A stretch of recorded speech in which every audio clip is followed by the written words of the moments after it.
Yes. मेरे शेर नहीं आगे सारे। चलो और कोई क्वेश्चन। पटवारी में क्या होगा? अब देखो पटवारी का 2 चीज में बता देता हूं, थोड़ा सुनने से। हाँ, इसमें एक और है, इसमें एक और चीज है पटवारी में। जैसे पटवारी का नाम लेता हूं तो कुछ जो पटवारी है बेचारे,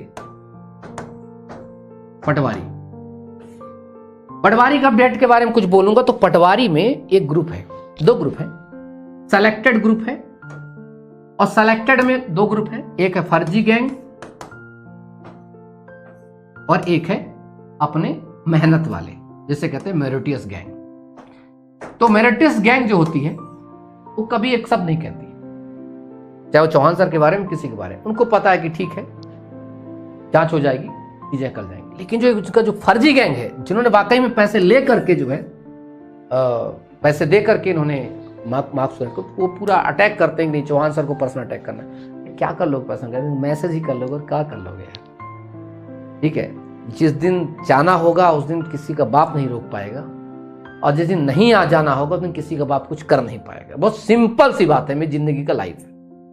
मैं इतना जानता हूं कि महादेव की कृपा जब तक है, जब तक उनकी इच्छा है, तब तक बरछा नहीं बरछा चला दो, कुछ नहीं होने वाला। और जिन महादेव ने कहा बेटा मेरे पास आओ, तो फिर तुम कोई काल नहीं बचाने वाला है ना। इसलिए मुझे रत्ती भर करना तो अर्जित गैंग का डर है ना, फर्जी गैंग का डर है। तो ये जो मेरिटियस छात्र हैं, ये जो सेलेक्टेड में, मेरी जो संवेदनशीलता इनके साथ है, ये वो बच्चे हैं जिन्होंने मेहनत की है।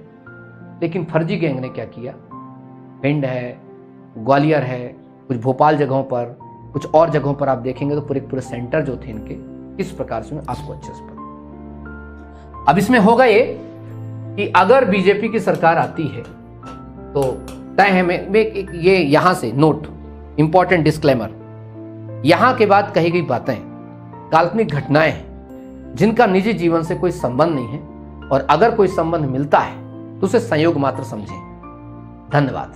शुरू करते हैं। तो अगर बीजेपी की सरकार आती है तो वही जैसे हमेशा होता है, 2, 4, 10 लोगों पर FIR दर्ज करना, उनका परीक्षाओं को रद्द करना, तमाम चीज करना, एक आध सेंटर पर बैन करना, और बाकी का पूरा रिजल्ट जो है जारी कर देना। यह हो जाएगा कमेटी। क्लियर हो गया? अगर बीजेपी सरकार आती है। एक स्टेप और है कि अगर कांग्रेस सरकार आती है तो अपने आप को सही साबित करने के लिए कि नहीं, हम जो थे, हमने जो वादा किया था हमने सही किया, और पूरी की पूरी भर्ती को निरस्त करके दोबारा इसको एग्जाम को करवाएंगे। उसके पीछे 2 वजह, क्योंकि कांग्रेस को पता दोबारा भर्ती कराएगी तो साल भर भर्ती का प्रोसेस चलेगा, इन्हें ज्वाइनिंग देने पड़ेगी, उनके पास पैसे की जो से भी किल्लत मची हुई है। क्योंकि केंद्र में कौन सी सरकार है? केंद्र में चूंकि बीजेपी सरकार, और केंद्र से पैसा लेने के लिए अक्सर हमने देखा है कि अगर राज्य में दूसरी सरकार होती, दूसरे पार्टी की सरकार होती है, तो केंद्र से जो डोनेशन मिलने में, पैसे मिलने में थोड़ी सी समस्या आती है, लोन उतना जल्दी नहीं मिलता है।